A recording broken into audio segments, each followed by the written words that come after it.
Joe Farmer, samedi à 13h31. RFI.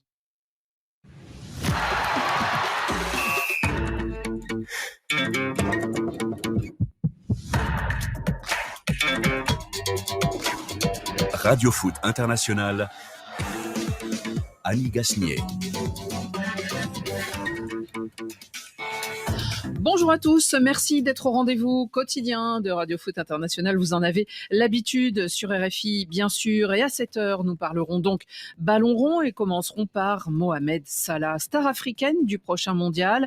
Hier, les Pharaons se sont qualifiés pour rejoindre le Maroc et la Tunisie en Amérique. Une 4e qualification à une Coupe du Monde pour l'Égypte.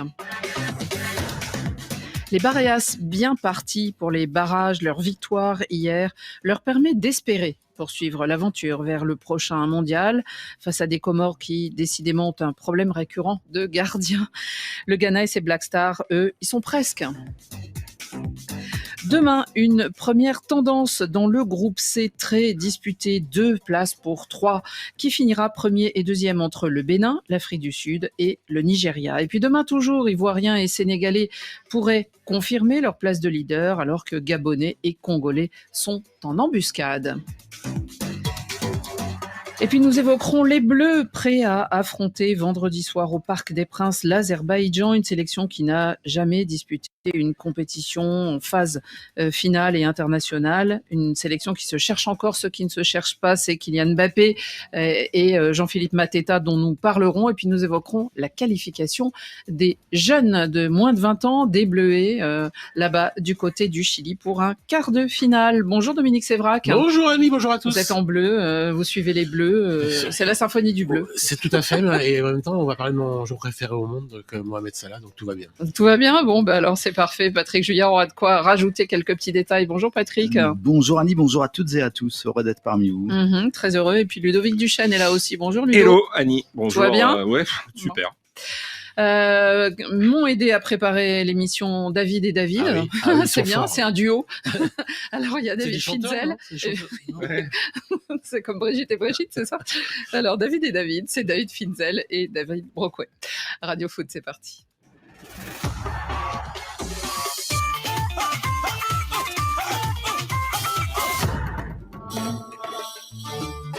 Grand danger. Mohamed Salah lancé. Mohamed Salah.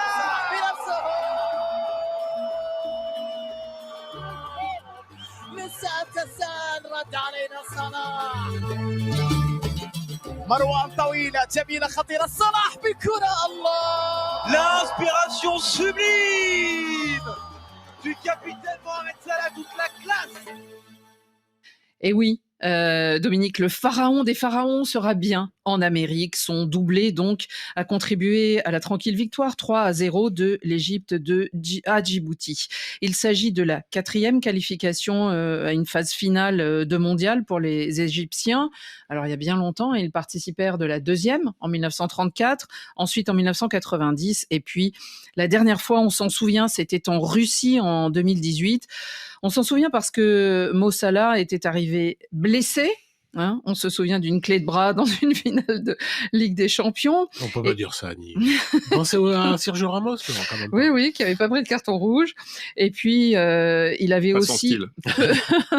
il avait peu apprécié, Mohamed Salah, d'être pris sur le fait d'être citoyen d'honneur en Tchétchénie, de Tchétchénie, où était basée sa sélection par le président Kadyrov. En tout cas, heureusement, la campagne de Russie qui s'était quand même terminée pour eux avec 0 points en 3 matchs, c'est Mohamed Salah qui avait inscrit les 2 seuls buts égyptiens inscrits donc durant cette Coupe du Monde. Alors cette fois, on va quand même lui souhaiter une bien meilleure chance, vu qu'on n'a pas encore les tirages au sort, on peut l'espérer. Il est devenu, en tout cas, avec ce doublé, Patrick Juillard, le meilleur buteur des éliminatoires africaines, en passant Drogba et Slimani, qui avaient 18 buts, et Samuel Eto'o, qui en avait 17. Ouais, ça montre l'importance de Salah pour cette équipe. C'est-à-dire que hier, sur un match, 20 buts, il est. Joué un petit peu sur un train disons, assez tranquille, parce qu'ils n'avaient pas besoin d'en faire beaucoup pour surpasser complètement les Djiboutiens. Il s'est débrouillé pour mettre un but qui, à mon avis, va rester dans les mémoires. Cette frappe lobée magnifique, le 3e but qui clôt un peu le score. ça reste, à mon avis, un but symbole. C'est le but qui fait qu'ils ne seront jamais rejoints et que la Coupe du Monde est définitivement à eux. Alors qu'en club, en ce moment, il est un petit peu dans le dur et voire même un peu critiqué, ce qui ne lui était jamais arrivé. Donc, il se sert aussi de la sélection pour se refaire un petit peu. Donc, il y a que du bénéfice pour lui. En même temps, Dominique, alors honneur à Salah, le pharaon des pharaons, mais on joue de plus en plus de matchs dans ces éliminatoires. C'est-à-dire que là, sa sélection en dispute 10. Auparavant, on en disputait beaucoup moins. Oui, mais ça montre quand même encore sa force, Annie, parce que moi, j'ai pas le DEPF, je suis pas entraîneur de football, mais a priori, je rencontre l'Égypte de Salah, je me dis, je vais le surveiller quand même. Et le gars, il réussit quand même encore à marquer un doublé, dont, comme le dit Patrick, un sublime but, parce qu'il se démarque bien, il a le temps de lober, et c'est magnifique.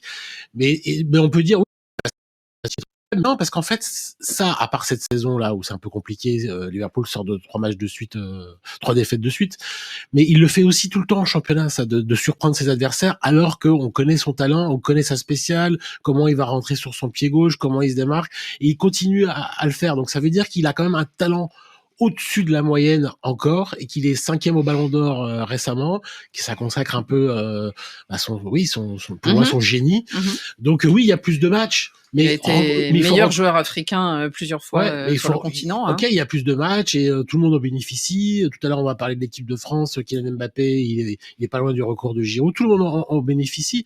Mais quand vous continuez à marquer, c'est aussi parce que votre talent continue à s'exercer, quoi. C'est pas que parce qu'il y a plus de matchs.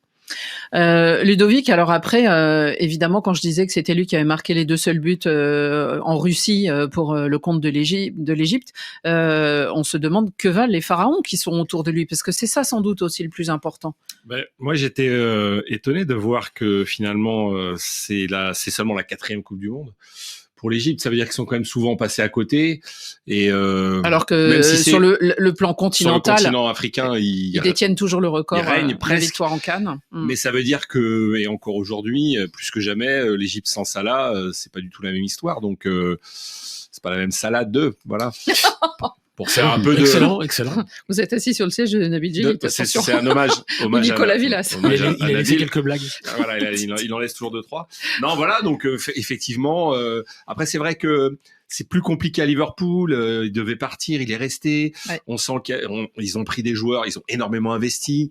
Peut-être qu'il se sent plus vraiment seul dans cette équipe, seul star de ce club. Il se sent aussi très seul, sans doute, depuis la disparition de Diogo Jota. On avait vu en début de saison que ça l'avait beaucoup impacté, mais il y a les conséquences au sein d'un vestiaire. Non, puis il a 33 ans, donc je pense que trop, c'est ce qu'on s'est demandé avec l'élargissement de la Coupe du Monde, je pense que c'est bien de voir les meilleurs joueurs, dont Mo Salah, évidemment. En tout cas, Patrick, c'est une campagne extraordinaire quand même pour cette équipe d'Égypte, parce que pour l'instant, on en est à 7 victoires et 2 nuls. Donc, ils sont invaincus. Ils pourraient terminer invaincus. Ils le sont en ce moment. C'est même probable.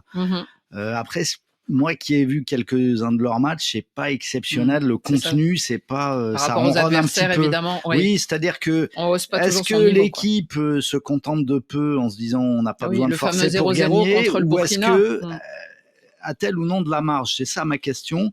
Et ça, à mon avis, on ne le saura que dans une phase finale, l'an prochain à la CAN et évidemment Patrick, à la Coupe du Monde. On l'a vu un peu à la dernière CAN où ça a été quand même très décevant de la part de l'Égypte.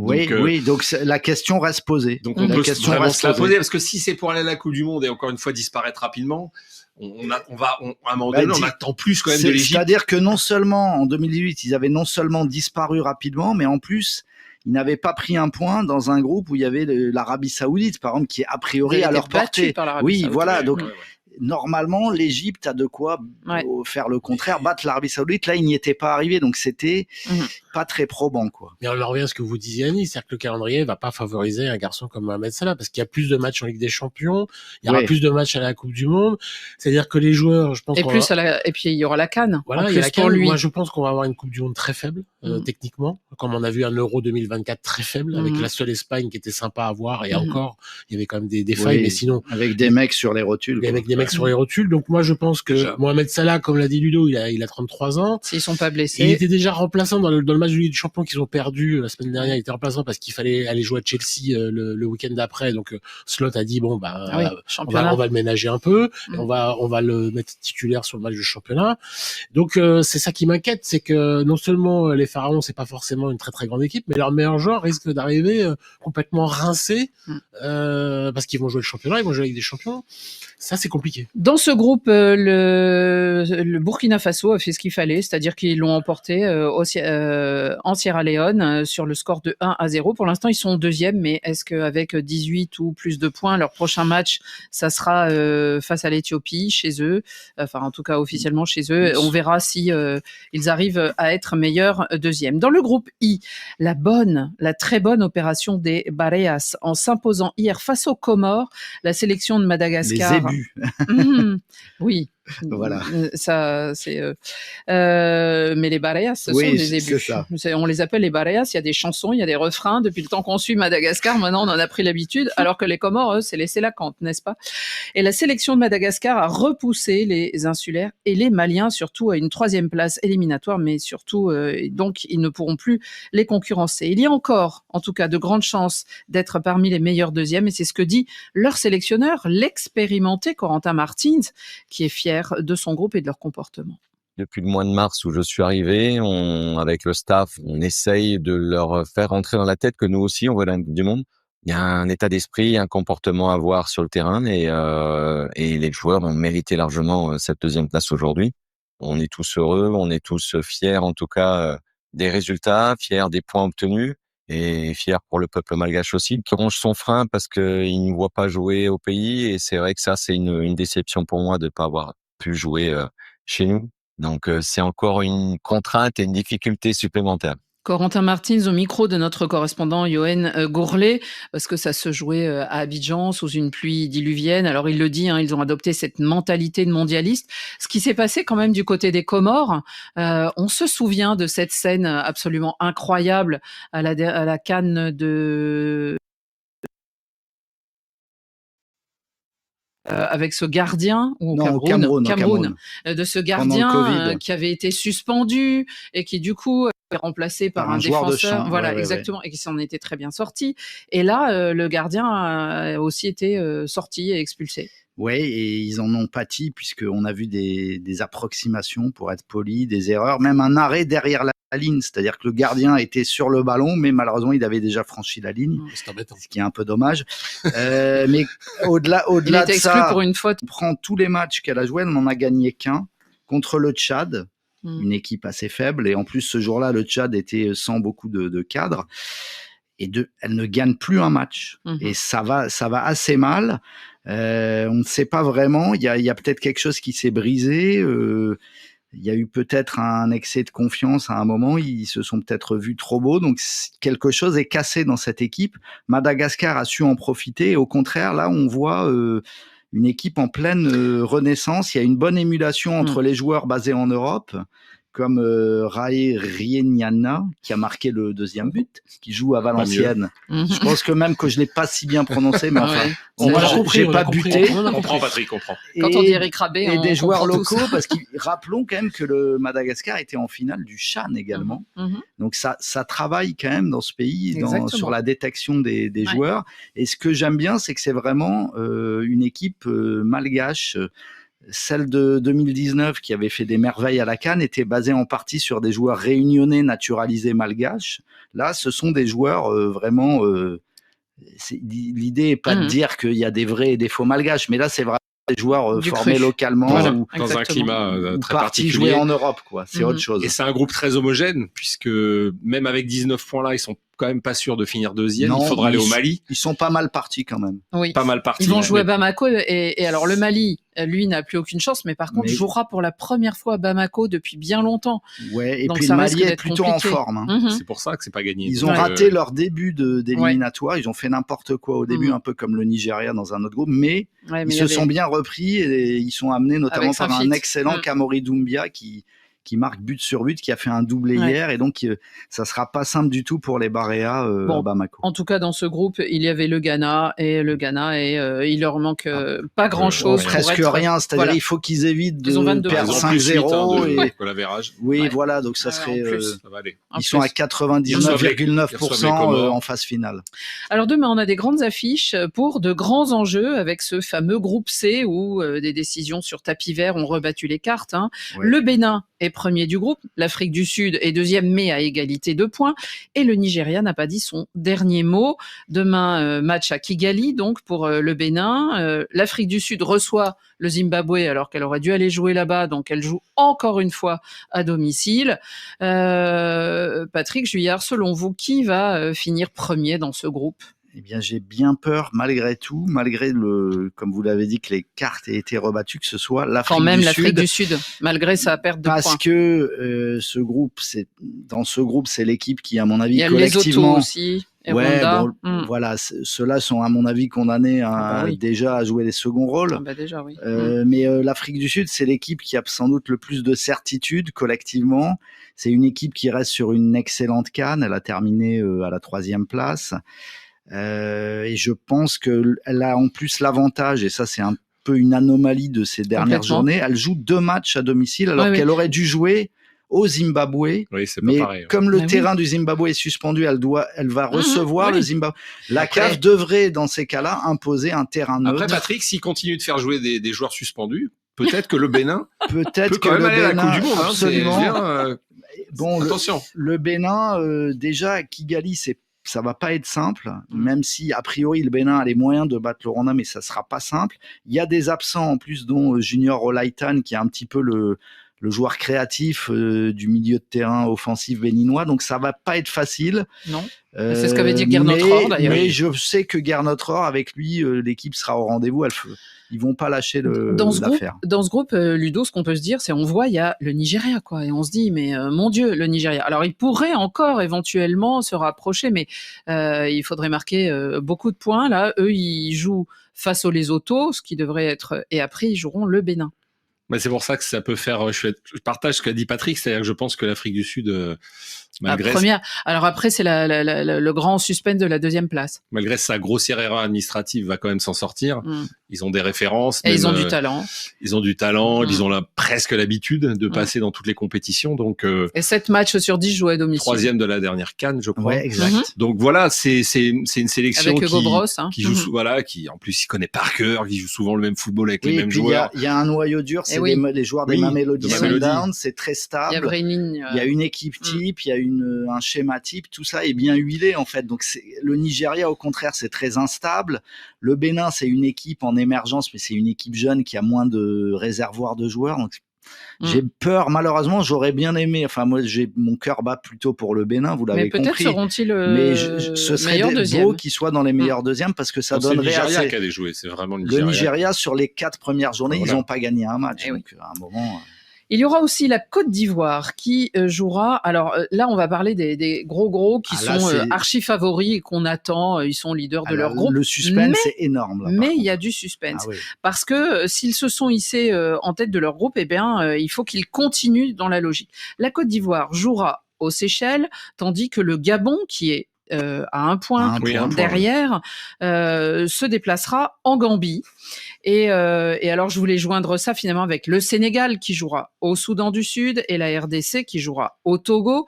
Et là, ces 2 équipes sont séparées par 2 points. Pourquoi ? Parce que quand il y a eu les matchs aller-retour, finalement, quand même, les gros se sont le plus imposés.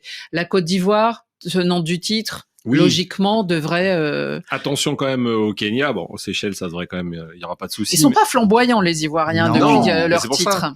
C'est pour ça. Après... Je pense que contre le Kenya, ils joueront leur finale là. Après le Sénégal, je pense qu'ils ont fait le plus dur en gagnant en RDC. Je pense qu'ils vont dérouler. Je pense qu'ils ont aussi une vraie culture de la victoire, etc. avec Papio. Ils jouent au Soudan du Sud et après la Mauritanie. Et après la Mauritanie. Chez eux. Mauritanie qui est éliminée. Donc pour moi, je vais dans le sens de Ludovic. Le Sénégal, pour moi, sera qualifié et a fait le plus dur et ne va pas flancher. Non, et a impressionné en plus dans ce match face à la RDC à Kinshasa. Clairement. Leur mental et leur qualité. Donc, c'était vraiment un match costaud, comme on dit. La Côte d'Ivoire, je suis d'accord avec vous, c'est une défense hyper hermétique. Il y a 8 matchs sans but, il y a 8 clean sheets, enfin 8 matchs sans but encaissé depuis le début, mais c'est pas flamboyant dans le jeu, c'est souvent étriqué. Ils ont du mal un peu à séduire. Je trouve pas ça, je pense que le